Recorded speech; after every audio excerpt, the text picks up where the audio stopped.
Okay, so I'm here today with Raj Jha, and Raj, you're pretty much the Jedi master of getting referrals. Can I call you that? Well, you certainly can. Okay. Whether or not it's true is another thing, but you can certainly call me that. Okay, good. So, I mean, I don't think I need to sell anyone listening on, why referrals are pretty much the best clients you've ever had. So let's just get into it. It's good to have you here, firstly. Thank you. Raj, kind of one of the things that I found really interesting about you in particular is you had this really humble practice in the beginning. I don't know if I read that correctly, but I think for 2 years you didn't even have an office. Is that true? That's true. I didn't have an office at the beginning. I was starting lean, as you do when you're first hanging your shingle as a lawyer, and you don't really have the revenue to support it. So it was pretty humble beginnings at the beginning. That's excellent. So I imagine you pretty much had to take any client with a wallet, and just a few years later, you're running this successful 7-figure practice. So my first question is really, what's the biggest change that had to happen for you to be able to do that? Well, I think there's a number of things that have to happen, but really it all comes back to kind of a mindset shift of really what you're trying to accomplish. Because a lot of lawyers, we go to law school and we're taught to do the work. We're not even really taught the skills of how to be an attorney in private practice, but we're at least steeped in the law and the research and the doing of the thing versus the building of a business. And then when you hang your shingle, especially if you haven't been in the commercial world before, you kind of take it to the active, right? You open your doors, and then the customers are going to show up. But the fact of the matter is clients just don't show up. They don't know who you are. They don't know why they should. And there's a tension at the beginning of, well, I need to eat, right? I need to pay the rent, so you take what you can take. And that kind of puts you back on your heels, right? You're taking what you can get, and it takes a mindset shift to, well, wait a minute. I don't have to be chosen by them. I can choose my clients. I can choose where I play in the marketplace, whether it be a low-end commodity practice or a much higher-end practice, and that makes all the difference. So it's a mindset shift. And it doesn't mean that lawyers are any less having to serve their clients well, but there's nothing saying that the client is the boss. Interesting. So I hear from so many other attorneys, they're, working the 80-hour work weeks desperately if they're in big practice trying to make 2,000 billable hours. What's the biggest thing you've done in your life to kind of get your time back, especially in the beginning when you were kind of turning everything around? I think the most important thing in getting your time back is deciding, it sounds trivial, but it's not, deciding what's important and what's not. And being willing to turn away work that is money today in order to give you the time to make much more money tomorrow. And that's a really hard mental shift to have an attorney say, well, you've got this matter that's come in the door and maybe it's worth $10,000, $20,000 to you, but I'm going to say no to that because that's not my ideal fit client. And the time I would have been doing that work, I will go and find ideal clients using various methods, including referral marketing, which I'm mostly known for, and then I will set up systems so that I am not always the one doing the work, right? It's a very important conceptual change to who I serve and then how I serve them. And breaking the link between time and money is the next step. Now you know who you're serving, and now you've got to find a way of breaking this time for money hamster wheel link, and that's the next big step. I think you probably just scared away everyone listening if you told them to turn away business. I probably did. I'm somewhat unpopular when I say things like turn away business and you can choose your clients because we are so deeply ingrained amongst lawyers that they get chosen by clients and instead of them choosing their clients, and that they should turn away bad fit clients in order to find the right ones. But that has without a doubt been kind of the biggest change in my law practice. Great. That's great. That's an awesome answer, by the way. So what I love about your story on a personal level is really, your struggles kind of epitomize what so many attorneys go through. What was kind of the hardest part of changing your professional life? It probably was. It was probably incremental in my case, and it took a long time because I was figuring it out as I went. And one of the hardest parts was not really having mentors, role models, or anything. The law is notoriously closed place, right?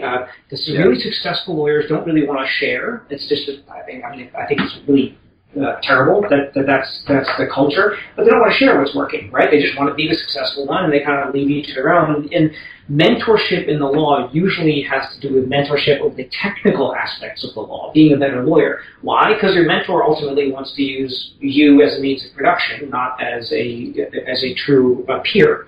So when you have to figure all this stuff out, you have to take a lot of risks, and lawyers not known for their risk taking. I think that was the hardest part. I mean, it's one of the reasons why I started a program a while ago, which is really a coaching program to help lawyers think through this, because there's no one they can talk to, and that's a really, really valuable thing.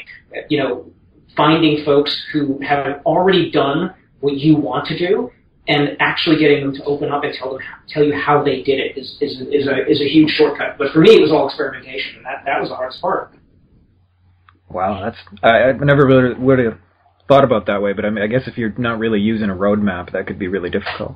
Yeah, you're making everything up as you go along, and then, of course, in order to do this, business is a grand experiment, right? Some things will fail, and what happens is folks try things once, and it fails, and then they think, oh, this doesn't work, right? I've had attorneys where they're trying to do a direct mail campaign, and they try it, and it just flames out, right? They've spent $5,000 on dropping postcards to people, and they get very little traction on that, and they just say, blanket statement, this doesn't work. Well, no, this does work. It's just you didn't try it enough times with enough knowledge of it to see that it works. And the best way to do that is to go find someone who's already done it and say, okay, well, what did you do? Instead of just declaring this doesn't work. So a lot of attorneys are running from thing to thing, right? Oh, I'll try SEO now. Oh, in 1 month that didn't work. Okay, I'll try PPC. Oh, that didn't work. I'll try ABO. And they run from thing to thing, never stopping long enough to say strategically, what should I be doing? Then how should I do it? Then how much time and money should I budget for it? And the attorneys that take the time to do that see much better results than those who are looking for a shiny penny. Yeah, I've heard you talk a lot about the magic bullet syndrome. Yes. Can I ask you just a little bit about your personal life? I'm not to be too personal here, but I mean, what kind of life experiences are you allowed to have now that you kind of really couldn't when you were struggling? Well, you know, now things are much different. I actually retired from my practice a while ago. But even, let's talk about when I was an attorney, because I imagine that the folks who will be listening to this are currently practicing. Yep. I went from the classic billable hour, working, I wasn't crazy, it was like 60 to 70 hours a week, but I was always on call, and I was always the client who called, invariably Friday at 5 o'clock, they called with something that needed to be done on Monday. But if you fast forward that to when I took more control over the relationship and set the rules of engagement between myself and my clients and started picking good clients, I mean, not that some of these clients are bad people, they're just hard to work with. When I started picking my clients instead of them picking me, and when I got off the billable hour and went to subscription billing, flat fee billing, it really radically changed things. At that point, I was working 30-something hours a week, had my weekends completely off. I could do vacations unplugged for 3 weeks. I took my honeymoon on safari in Africa and didn't think once about the office. I could do that because I had set up systems, processes, and engagements which allowed me to do it. And it's 100% possible, but it requires thinking about tomorrow and not about today, which again goes back to the first thing I was talking about, which is the mind shift change. I imagine that almost sounds scary to someone listening. So you're in, you practice law in Silicon Valley. It's massively competitive.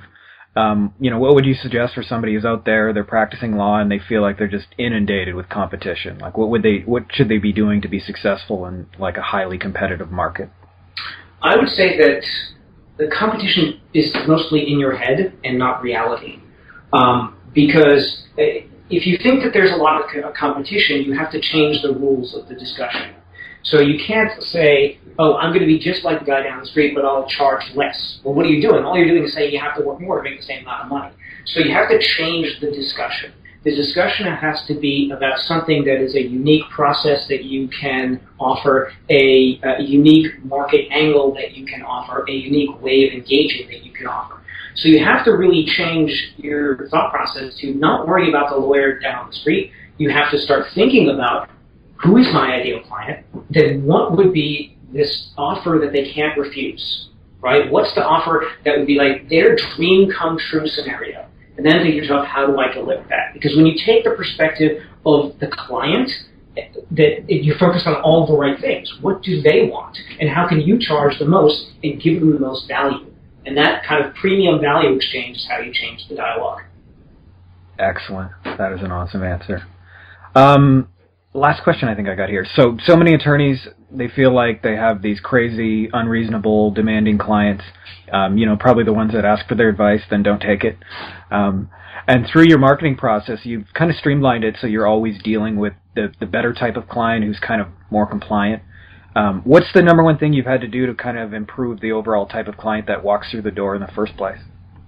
I think the right way to think about it is, where you're fishing makes all the difference is the first step, okay? If you are competing to get, frankly, lower-end clients, if you're there on, no offense, but legal match, and the first encounter that a client has from you is you and 5 other attorneys are jumping in to compete for them, well, guess who's the belle of the ball then? The client is.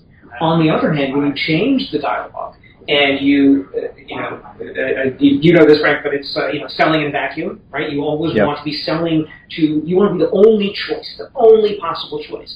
And the reason I'm such a staunch advocate of referral marketing, other than the fact that I built my entire huge practice on it, is that it allows you to do that. You're the only choice. You're the only possible choice. So you change the relationship dynamic from the very first interaction to you being the belle of the ball, not them. They're chasing you, and that everything flows from there. Your price elasticity flows from there. Your ability to control the dialogue, the rules of engagement, all come from the very first time they hear about you. Because if they're hearing about you and 5 others, you're a commodity. If they're hearing about this is the guy, the attorney, it really changes everything. That is perfect. So if people listening want to find out more about you, what's the best way to do that? Well, I write very frequently on our blog at blog.practicealchemy.com, and I've got a whole bunch of articles which really actually go into a lot more depth about what we talked about today, as well as some resources that folks can download there and get even further involved. And I would suggest you read them, by the way, because they're excellent. So that's pretty much it for our interview part, Raj. I really appreciate your time. Absolutely.